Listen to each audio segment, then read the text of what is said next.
So where are you actually going with this? Well, you were telling me that men are not as communicative. And they're not.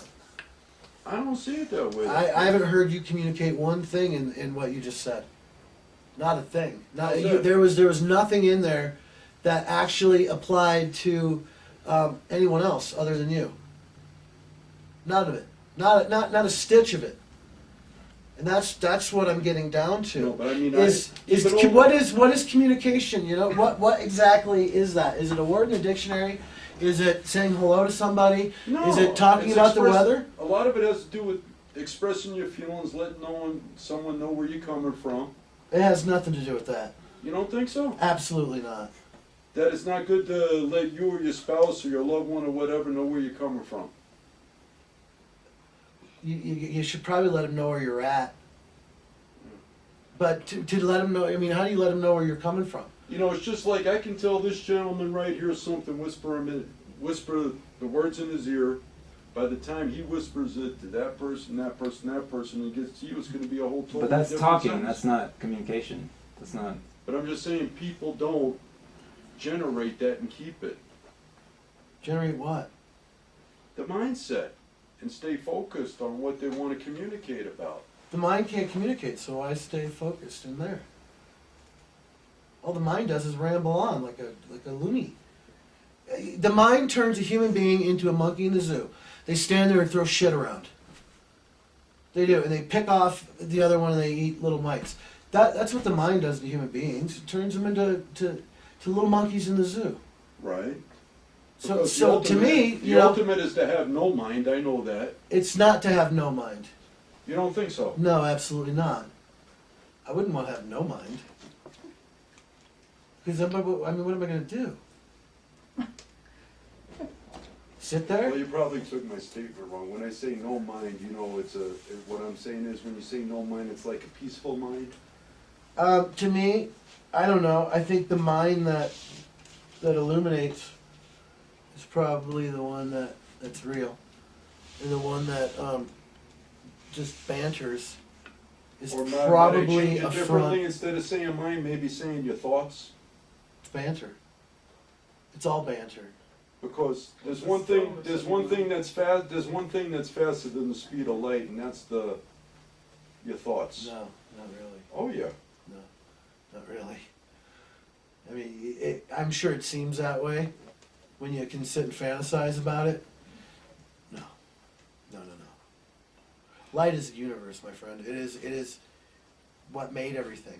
You really think the mind's faster than that? Really? Are you kidding? Well, how come it's so confused?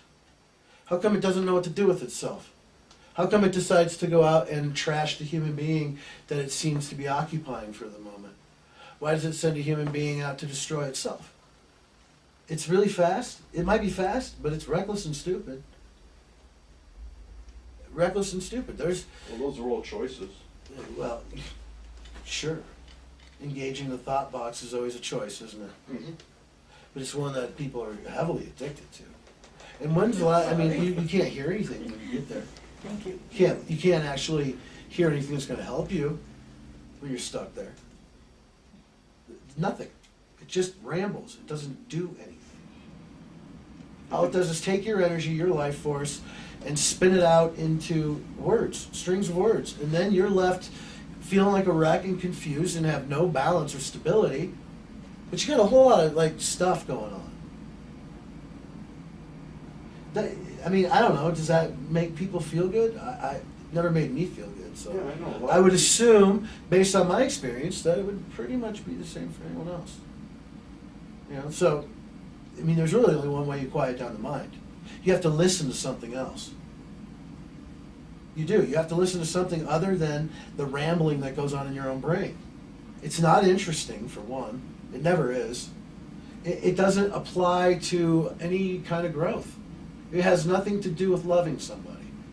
It has nothing to do with your reason for being alive. It has nothing to do with what's looking out of your eyes.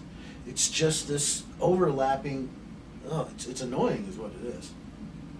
I mean, to sit there and listen to that rambling mind in your own self is annoying as hell. It's quite funny to hear it in other people. Right? That can be entertainment, but in your own, no, it's never good. right? So for me, I mean, what I had to do was take years and years and years and years and years and shift my my perception, tune into something else, right? And yeah, I went through the gamut of channels. I mean, I was going through all of them, looking.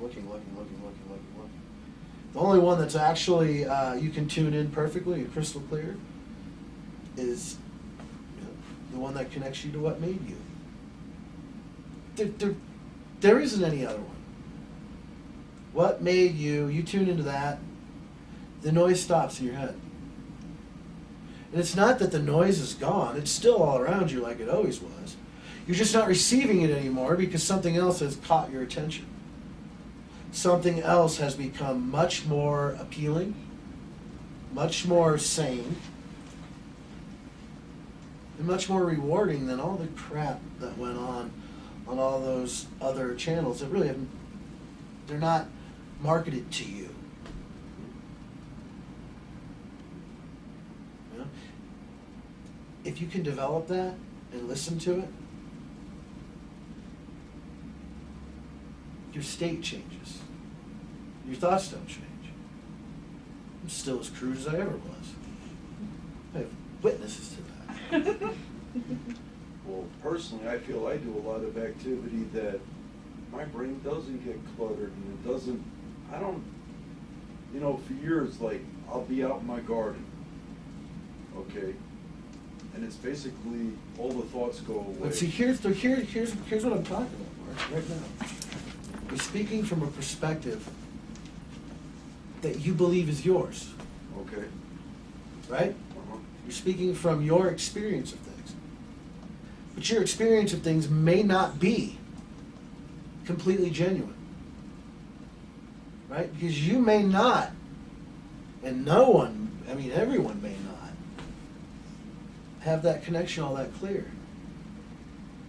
So then the way that they think is only based on what they're getting off of channels that have nothing to do with them, Of course. right? And so they begin to build their persona from that place.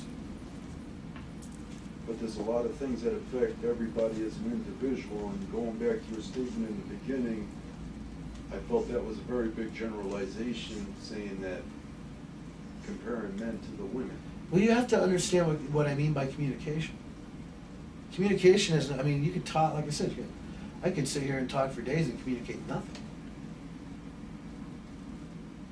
Right? It's what's in it. Right? Men will speak I mean, men start wars. And you know what you do to start a war? You don't consider the lives and the families you're ruining. Right. You have no feeling in the loss. You just to completely eradicate yourself from that. Right? But the mother at home cries over that child, right? Even the father does. They don't have time for the emotion. Right? Well, if you're cutting out emotion out of your communication, what the hell are you offering? What, physical, mental only? All mind and body? That's it? So what, sex and mental masturbation? Women want more than that. They want an emotional richness Right. for which to draw from, which is what men were supposed to be doing in the first place, all along, was to provide that, right? And the way that a man should do that is to remain extremely detached, not from the feeling of love at all, but detached from any kind of storm that comes out of that. Because if he stands back and detaches himself from it, and he's a real man, he's going to see clearly what needs to happen. Right? He can see clearly what the woman needs. Right? And if you didn't have women around, oh my God. I mean, this would be the ugliest place. Loose, yeah. Ugliest place, and there would be no communication.